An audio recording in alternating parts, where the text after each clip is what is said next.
Hello, I'm Roger Bisbee from the Skill Builder channel, back with another rant, and this time I want to talk to you about a car crash that I can see happening in slow motion coming your way. And basically the car crash I'm talking about is heat pumps, and specifically the government's idea of incentivizing people to take up the heat pump technology by pouring 11.8 billion pounds of your tax-paying money into the pockets of companies who are going to install heat pumps. Now, 11.8 billion pounds, very easy to say. You know, we're used to talking about billions and trillions these days and what the government's chucking at this, that and the other. But don't forget, 11.8 billion pounds. That's a lot of money. And it's only the tip of the iceberg, because they vastly underestimated how much money it will cost to put these heat pumps in. The whole idea of incentivizing people to install heat pumps is so that they can get rid of gas boilers. Now, at the moment, when you look at people's fuel bills, running a heat pump is roughly 3 times more expensive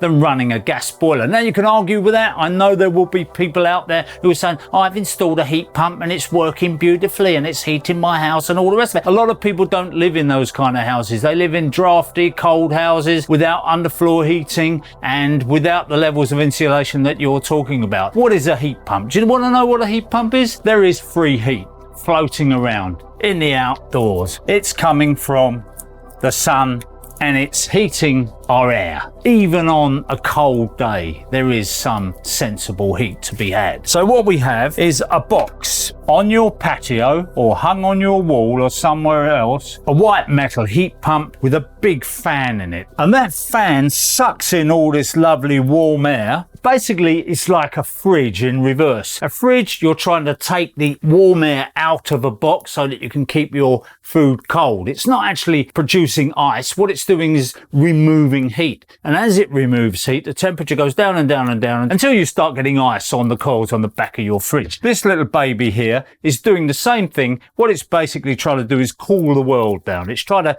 extract heat from around it. It's sending that into the house in a couple of pipes. So we've got a flow and we've got a return. When it extracts that heat and it sends it in, it deposits that heat, rather like the grill on the back of your refrigerator, if you've seen it, that lovely looking grill there. It deposits that heat into your house. The only way that it does it really efficiently is to have what we call a buffer tank. Similar to a hot water cylinder, that heat is given up into the house. We've got lovely warm heat. The radiator circuits, or the underfloor heating, is taken off there. So we've got a flow out to the radiators, we've got a return, and we've got some radiators here. That sounds great, doesn't it? We're getting free heat, we put a bit of electricity on it in here, and on a good day, we're probably getting a coefficient, a COP, of around 3, say, if we're lucky, maybe 2. So basically that means for every kilowatt of energy you put in to run that fan and that pump, you're going to get 3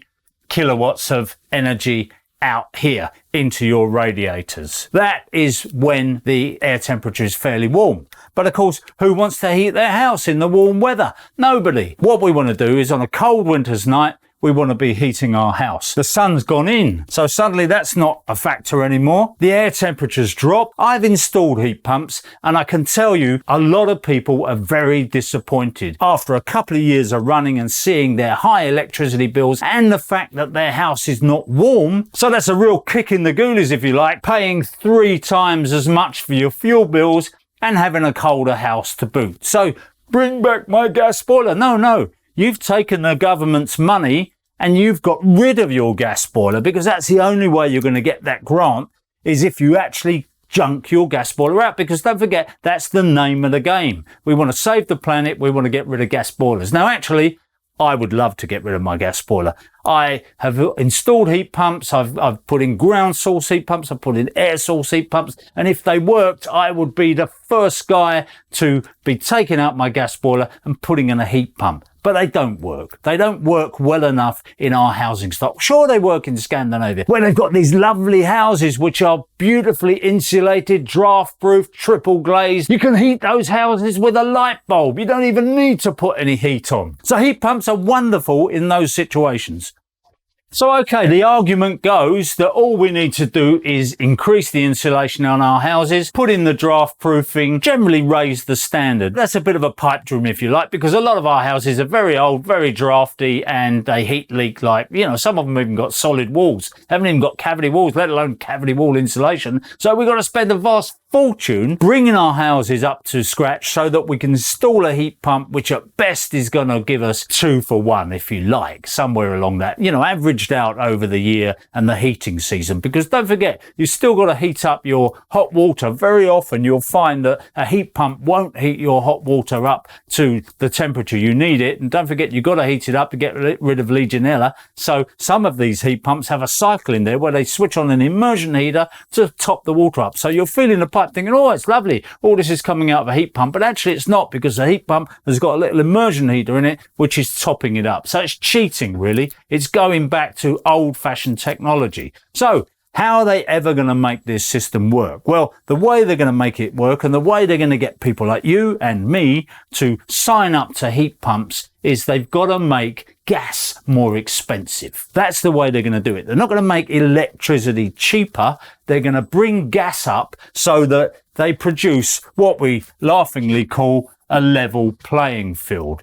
We got electricity and we got gas, both on a par. And if they're not on a par, they will fix it. They will make sure that those two prices are pegged so that you look at your gas bill. So then you start thinking, oh, perhaps I ought to invest in a heat pump. You've got a few quid tucked away, so you decide to have a heat pump. They take out your gas boiler and then they put your heat pump in on your wall or on your patio or anywhere else you've got room for it. You live in a flat, it's going to be hanging on your wall. They put in the pipe work, buffer tank, larger radiators or the underfloor heating or whatever they can put in to try and make use of that heat. Instead of costing you, say, £4,000 for a gas boiler replacement, you've taken that government's £4,000 grant, yippee, but now you've got to spend, I would say, £16,000 doing the extra work to make the heat pump work. Now, you could say that's an exaggeration. Okay, let's say that's an exaggeration. Let's say market forces dictate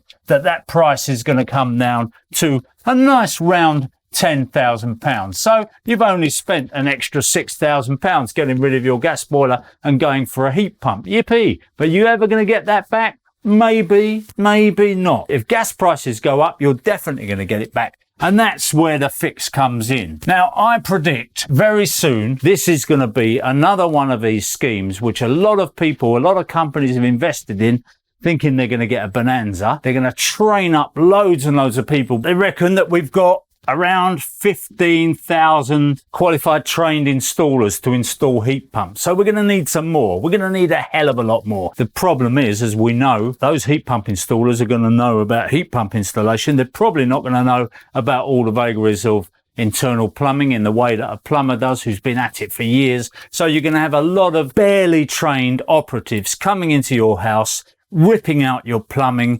installing new cylinders and everything else. And the other thing is, where you're going to put this cylinder, because a lot of people, I've been in a few houses in my time, there ain't a lot of room in there. The heat pump itself, I said you can stick it out on a patio or something like that. I've installed them on a patio. I've left them on a patio, and within a couple of months, the householders phoned me up and they said, you know what, that thing comes on in the morning, I can hear the fan going, my neighbours complaining about it. And one thing I know about fans, by the way, is even if they start off whisper quiet, they get noisier. It's one of those facts of life. Fans get noisier. Even if you're willing to tolerate that, is your neighbour willing to tolerate it? So I said I've installed this on the patio, and the guy's phoned me up and he said, can you move it? Can you put it somewhere else? I said, where would you like it? He said, well, I'd like it down the end of the garden under the trees there, hidden away. So I've moved it and I've installed the insulated pipework from the new position all the way up to the house, buried in the ground, double insulated, everything else.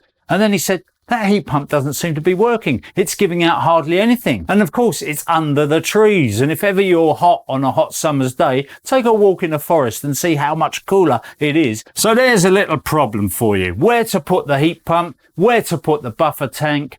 Can you put in underfloor heating? Can you put in larger radiators? If not, then I'm afraid you're not ticking many boxes for a heat pump. But that won't stop them trying to sell you one, because one thing you know is when that company has invested millions of pounds in training up operatives and getting those heat pumps, and the manufacturers have ramped up their production to meet this bonanza, you're going to have that heat pump installed because the salesman is very compelling. He's the exact opposite to me. So he comes in, he says, yeah, it's going to be lovely. You're going to save money. You're going to have this lovely heat and you're going to be helping the planet. So you're going to feel lovely about that, because who doesn't want to help the planet? After a couple of years, you think, hang on, something's wrong here. This is not working out for me. So the next thing we get is people phoning us up or emailing or texting us. Have you been missold a heat pump? If you have, you're entitled to compensation. We will arrange for compensation for you, and we will take a percentage of the compensation fee, obviously, for doing all the legwork on it. Again, we've got another great industry, like the mis-selling of pensions, like all those other things that we've had. You've been missold this, you've been missold that. This has the same kind of feel about it as when they subsidised diesel cars, thinking that they would phase out petrol and that we'd have this lovely lead-free fuel. Diesel, what could possibly go wrong with that? Have you been missold a diesel car? Are the emissions figures on your diesel car even true? Because we know a few people have been cooking the books on that one as well. This, I'm afraid, as I said at the beginning of this video, is a car crash in slow motion. It will happen. There will be tears at bedtime. There will be people who are installing heat pumps who think they're doing the right thing, who have the best interest of the planet at heart, and I totally applaud that. I'm not ridiculing those people, but all I'm saying is we need to think about what we're actually gaining, because when you look at the figures for junking out all that stuff, is that gas boiler even such a problem? Okay, you could say that any emissions are bad emissions, but actually they've done an awful lot to clean up gas boilers over the years. And when you start looking at the emissions that this country, the UK as a whole, contributes to the global picture, say we're talking about 1%. So what we're trying to save here is absolutely negligible. Okay, you can say you've got to do your bit, and I agree with that. Let's try and do something that's realistic, that's got half a chance of success, because this hasn't. I'm Roger Bisbee. I hope you found that interesting and useful. And I've just got one parting thought for you. Maybe, and this sounds a bit like a joke, maybe we should abandon the whole idea of heating our homes and heat the people in them. Heated jackets, they exist already, battery powered, you can walk around the house with a lovely heated jacket on. Let the government give away heated jackets to the population. It would actually be cheaper for them to give every man, woman and child in this country a free heated jacket than it would to embark on this madness. I say that in jest, the heated jacket, but watch this space. If you think this is a mad scheme, let's see what else they come up with.